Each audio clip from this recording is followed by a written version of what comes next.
It's time to take a look at what's happening around Wyoming for Tuesday, June 3rd.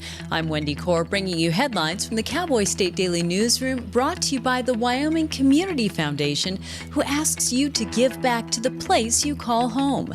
5 to Thrive is your opportunity to leave a legacy for generations to come. Support the community nonprofits that you care about with a gift through the Wyoming Community Foundation. Visit wycf.org to learn more.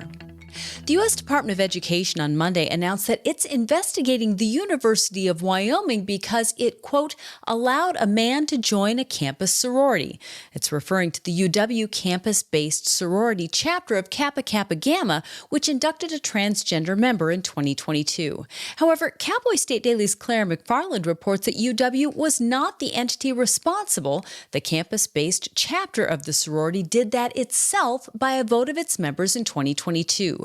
That vote is now the subject of ongoing litigation in which 6 women accuse the sorority of tweaking normal election processes to pressure members into voting to induct Artemis Langford. It's unclear what the U.S. Department of Education is trying to do here because the sorority is a private organization. In 2023, Judge Johnson was like, this is a private group. They can dictate their membership. Whether they dictated their membership in ways that were appropriate is still being disputed. But at no point did the sorority women sue the University of Wyoming because the university doesn't dictate the sorority's membership. So it's unclear what the federal department is trying to do investigating the university, which has always drawn a bright line between itself and the sorority. Langford was not living in the sorority house at the time, but was permitted access to the women's living quarters.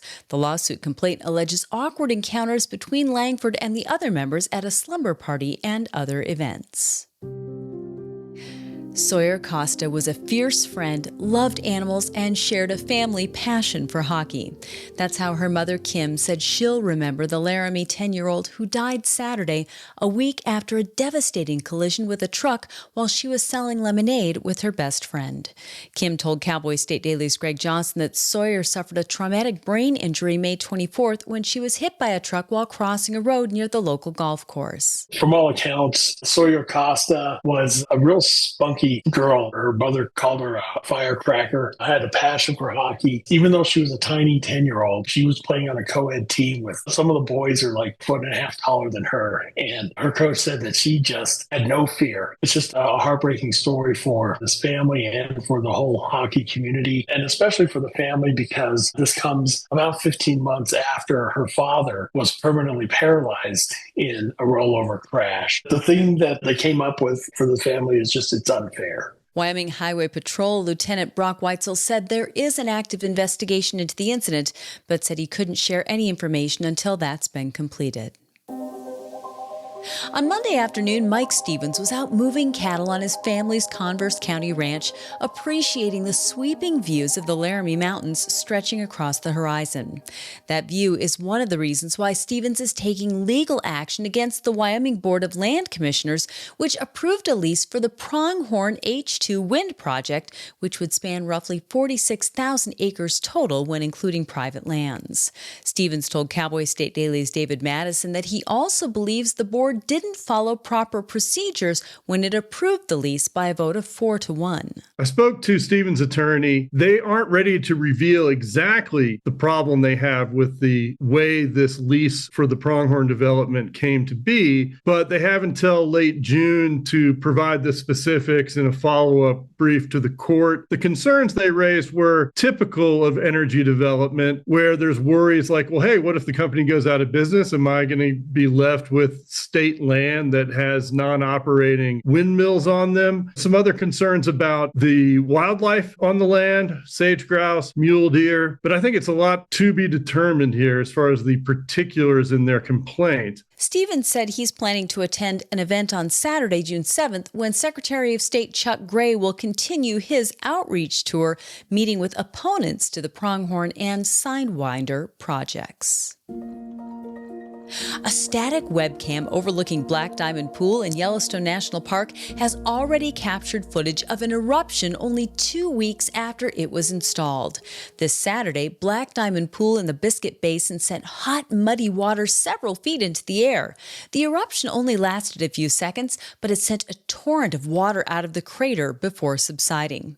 The eruption wasn't anything on the scale of the hydrothermal explosion that occurred on July 23, 2024, but Cowboy State Daily's Andrew Rossi report that it's a sign that the pool is active and erratic. They know it's been erupting since that big explosion. They've only witnessed 2 of those eruptions, so they wanted a camera there to see what was going on so they could monitor it and get an idea of what the new behavior is and what the pool's doing. In 2 weeks since they installed that webcam, on May 31st, 8:39 p.m., they caught an eruption of Black Diamond Pool. So it's already paying for itself in that sense because it's giving these scientists really valuable information about what the pool's doing and what it might do in the future. And those are essential questions to answer before Biscuit Basin is reopened to the public. Scientists are trying to understand the new normal for Black Diamond Pool post-explosion.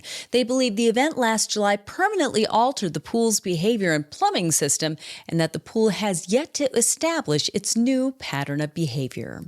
I'll be back in just 15 seconds with more news. Wyoming Relay provides telephone access for people with hearing loss and access for people with speech disabilities. We offer services and specialized equipment at no cost to you.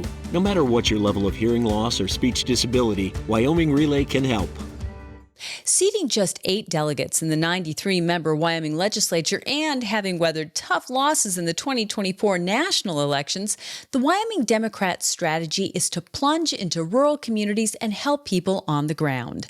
That's what multiple party officials told Cowboy State Daily's Claire McFarland at the party's officer elections meeting in Rock Springs on Sunday. The Democrats that I interviewed at that state party meeting Sunday said, we just need to connect with people more on the ground level. We need to go to local board meetings. We need to volunteer. We need to show people with our actions rather than our words what we're here to do for them. That was a statement that was given to me over the course of multiple interviews. Newly elected state party chair Lucas Freilich said county parties are already energized toward volunteerism, and it's time to mobilize in more Wyoming communities.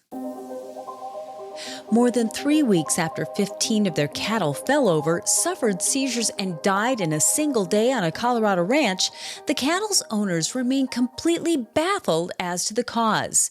Carrie Higgs told Cowboy State Daily's Mark Hines that she and her husband have been raising cattle for about a decade on their place near Coal Creek in Fremont County, Colorado, and they've never seen anything like this. He said that they started falling over and suffering seizures and dying, apparently symptomatic of some sort of brain swelling. But it's been weeks now. They have not been able to determine a cause of what killed these cows. And it's interesting because nearly all the cows that died out of the herd were first-time heifers. Most of their calves survived, and the bull from that bunch survived. Most of the yearlings and steers, too. So it's just a really weird case. She said they tested the water. Initially, they thought it was sulfate poisoning, but they ruled that out. The Colorado Energy and Carbon Management Commission plans to send personnel to test for gases and soil contamination in the pasture.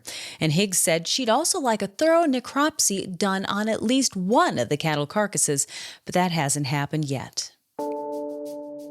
Add Wyoming's congressional delegation to the outraged voices asking how an Egyptian national in the United States illegally could pull off a targeted attack on Americans with a homemade flamethrower and Molotov cocktails. 45-year-old Mohammed Solomon is being held on a $10 million cash-only bond after allegedly burning 12 people in a crowd that had gathered to raise awareness of Israeli hostages in Gaza.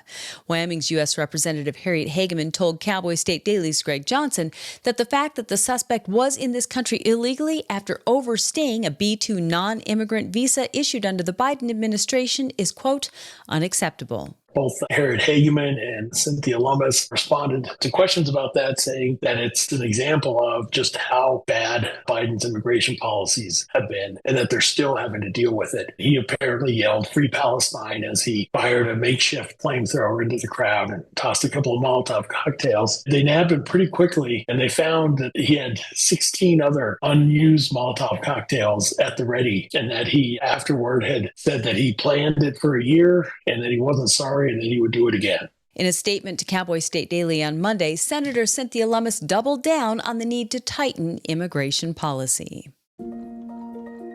And a visit to Yellowstone National Park is a multi-sensory experience of sight, smell, and sound.